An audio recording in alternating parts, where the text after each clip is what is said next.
Alright, so the geese are starting to fly. Got a beautiful sunrise rolling up, and I just went ahead and bought this Champion 27-ton log splitter. Got it here at the local Home Depot, and I will be reviewing this. So let's go ahead, and I'm going to go ahead and run it home now. I'm ready to leave, and I looked out in the middle of this field, and I saw this.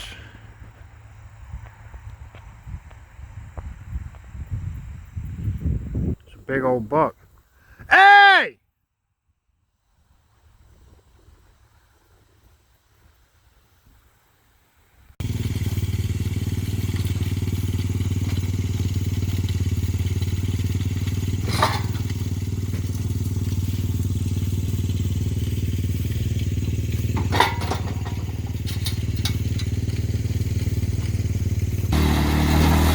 Alright, took a little bit of persuasion, but got everything loaded in here nice and tight. Gonna go ahead and throw a couple straps on her and head out. Alright, and I made it. Yes, and I had to stop at the hardware store to grab a little bit of extra lumber too. So yeah, I'm gonna go ahead and start offloading some stuff, probably ride the four-wheeler around a little bit. My rain collection system, it worked out. We didn't get very much rain up here at all, but they have like probably 1/6 of a barrel each. All right, so it has not gotten here yet, but what I'm getting is a 5/8 inch shank, the part that goes through there. It's a lawn and garden ball, and it's 2 inches. It's coming in the mail right now, so I can put it on right there. But for right now, what I've been doing is just tying it on here, just tying the tongue right there onto here with rope, just really tying the crap out of it. I mean, it's not the best option, but I mean, it does work.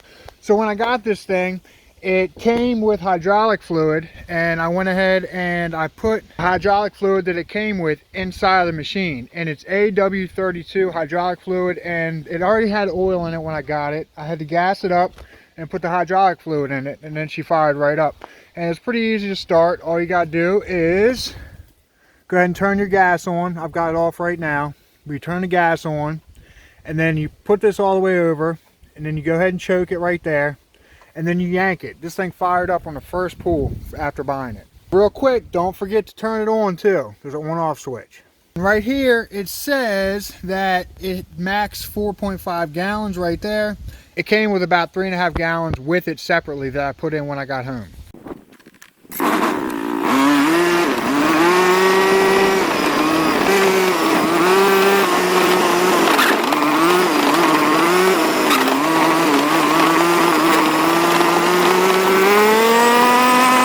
So I'm zipping over to the neighbor's house. He's got a tree that the power company won't touch, and what it's doing is leaning towards the freaking power lines that connect the power to the house. So I'm gonna go ahead and help him with that.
Alright, so I built this table. It's 8 foot by 2 foot. Got into that a little bit today.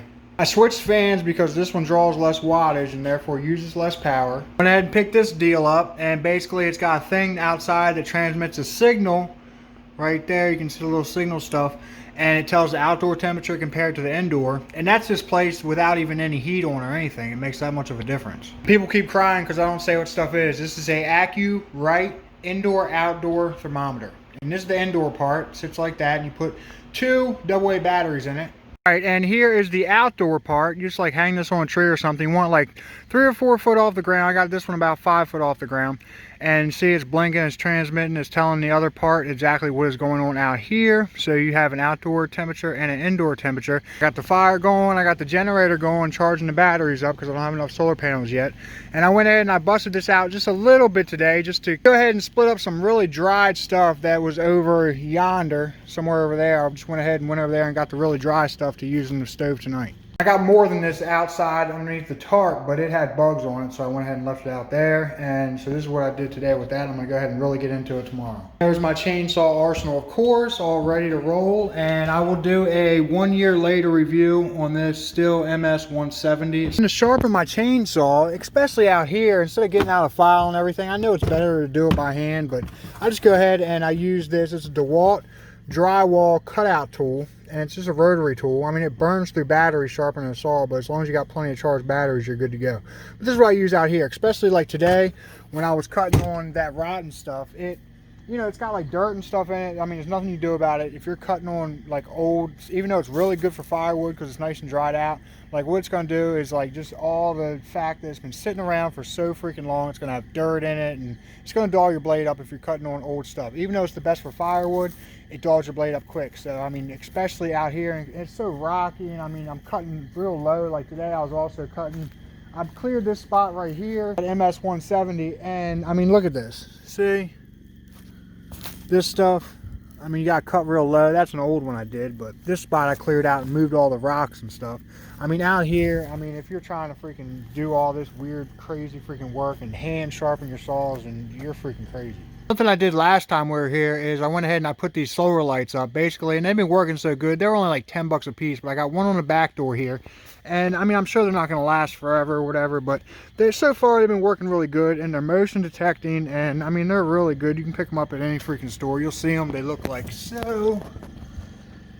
Just like that. And they take the solar power in from the top here, and they stay on all night. Like if I come out like before the sun rises or something, like this thing will still be working. And they're not even in like super sunny spots. It's got an on-off switch right here, so you can just adjust it like so. Just real quick with my septic system here, I got into this a little bit in my last video, and actually if you check out my older videos, and there's a playlist that will be at the end of this video, and it will direct you to building this entire freaking cabin. I mean, I built this whole freaking place. It's over 600 square foot. It's really nice, and I mean, if you're interested in any kind of off-grid living and building cabin type stuff, like I'm sure no matter your experience level, you will pick up something. So basically what I did with this, okay, the vent pipe that comes out of the top of there just to keep the smell away from the freaking house. Okay, I just ran it out of there, and it's all temporary, of course, but I'm going to go ahead and cover up that septic tank correctly at a later point. But that line, I got 75 foot of pipe, 50 foot running to this tree, and then I got it going up this tree close to 25 foot. So that the vent, you know, it vents up high instead of low like it was. So far that's been working perfectly. No issues after I did that. All right, it's just about sunrise, and this is the first real test here that I've been here. Right now, that thing is reading 41 degrees outside. And in here, it's 68. I just woke up, and the stove, I stocked it before I went to bed, and she held up all night. So I'm really happy with that. Good wood stove. I just freaking looked in there, and the stove is like darn near freaking cold and out. I mean, this house is just holding that heat in here from last night. So that's freaking awesome. And I'm not even done sealing yet. I still got to get like down there along that corrugated. Still got to seal there. And I also have to seal up here. I mean, no water will get in, but those are 2 spots that I still have to get. And I got to go ahead and close in right here as well. That spot, because under there isn't 100%. Underneath the bathtub, there's a couple little cracks.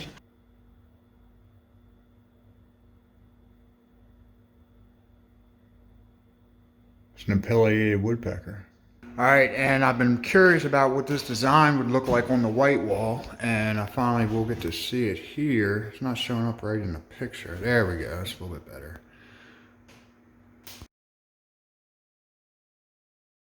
And this is just like out my bathroom window.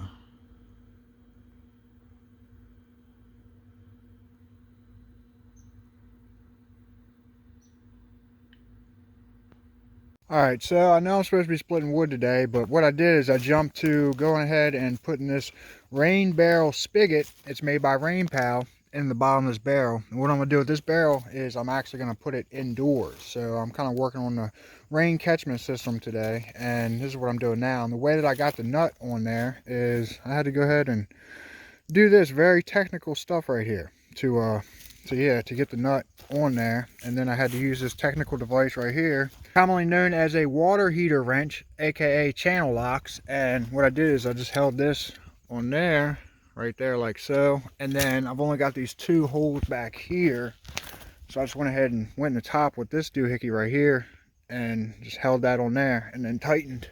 Alright, so everybody's always like, why is your bathroom so freaking huge? Because it's going to end up being a utility room slash bathroom, so it needs to be big. Alright, so what I have here is I have a holding tank for my water right here. And I'm going to show more about this. It's going to get way more in depth, this water system I have going on.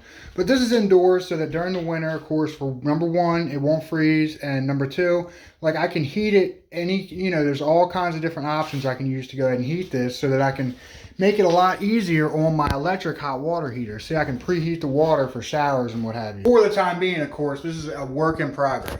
Alright, so I just got out of the freaking shower and this happened. See, I'm going to actually have this. It's going to be complicated. I'll cover it really thoroughly, probably in the next or the video after that. But anyway, so what happened is the freaking barrel just straight bent in because I have it airtight. Let's see what happens when I undo this here. Hopefully it pops out.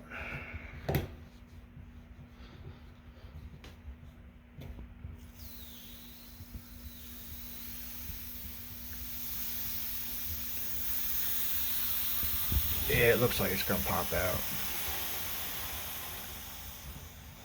Or not. Crap. So I'm gonna have to bend that back out. So Alright, so I've been messing with this wood stove a little bit too, and what I got going on here is I went ahead and I used grill paint. I grill painted everything. I mean, this is just wood down here. It's just 2x going all around underneath, and I put grill paint over top of everything. I got tile here, and before I put this corrugated here, I really cranked it all the way up about as much as more than I'll ever freaking run it. And I ran it like that for like 12 hours, and now I checked for hot spots on the straight wood. I found the hot spot here,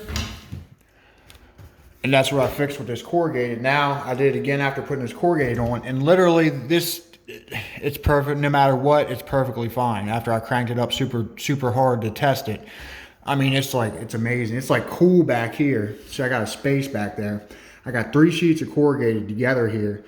I mean, that thing, it doesn't even get hot at all. Plus, it reflects the heat out, which is awesome. And then I had another hot spot directly on the bottom here.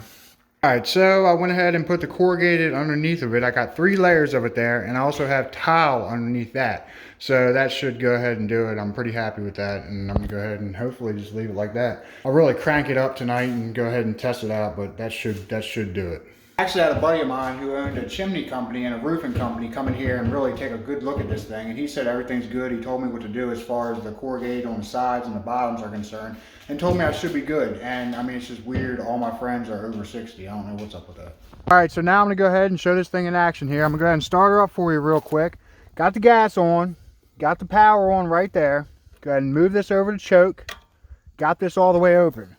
And I have not started it, and it was cold last night. Let's see if she pulls on one start.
right, so as you can see there, she did a pretty amazing job. And this thing also, it tilts up. And the way, I don't ever use the tilt up part, but what you do is you undo the thing over here. It's basically just a little pin right there, and then you just kind of tilt it up like this, and then you can go ahead and, I usually just go ahead and prep this big stuff with a chainsaw and then lift it up on there. All right, this thing, it has an 11-second cycle time, and the hookup is like so. It takes a 2-inch ball. It's just got the regular chains that you hook on, and it does also have a leg on it, so you can go ahead and set it up. You don't need to find anything. Another cool thing about this is it actually has these right here, and it's got a deep well here. I really like that. Like in the past, it would just be flat, and I'd always have a table or something I'd have to make separate right there. And another cool feature on this thing is, especially with that one log that you saw, this isn't flat. That's got a taper to it, so that when you're splitting, you don't have to worry as much about the freaking log, like when you get a tough one like a knot like I got back there a little bit, popping up and flying. That's why I stood way the heck back. I'm still going to step way the heck back when I see an issue, but that is freaking awesome. So, all in all, very cool machine. Alright, so here was the first one, and it was live, and we went ahead and fell it over there. It was leaning real hard. And now this real rotten one did the same thing here, and also know the snatch block technique as long as this goes correctly.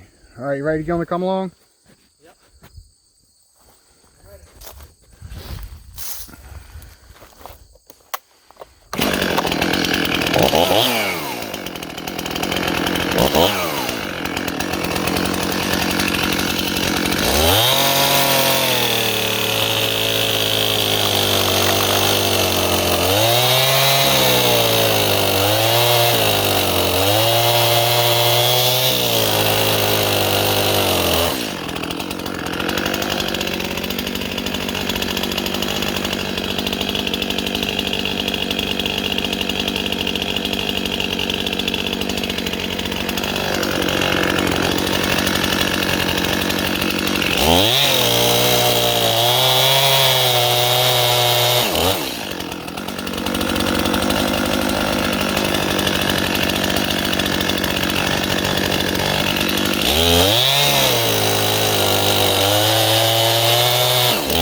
Alright, so what we did is we went ahead and we tied a bowline up the top of that tree. and then got a snatch block right there, and then we got the rope running through the snatch block, coming over to this come along right here, and we just yank on it. All right, so what we got going on here is got this leaner going right against that freaking power line. I just climbed up there about 35 foot and tied that rope on right there. As you can see, it's leaning right at that freaking pole, and we're gonna go ahead and put snatch block over there.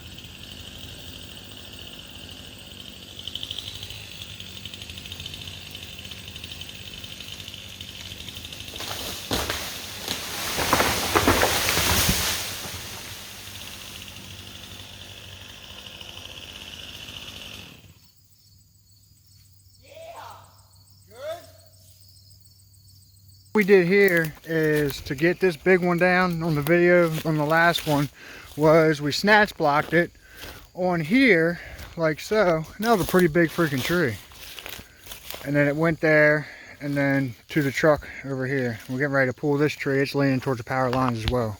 So this is what the bathroom looks like at night. It's like an alien spaceship.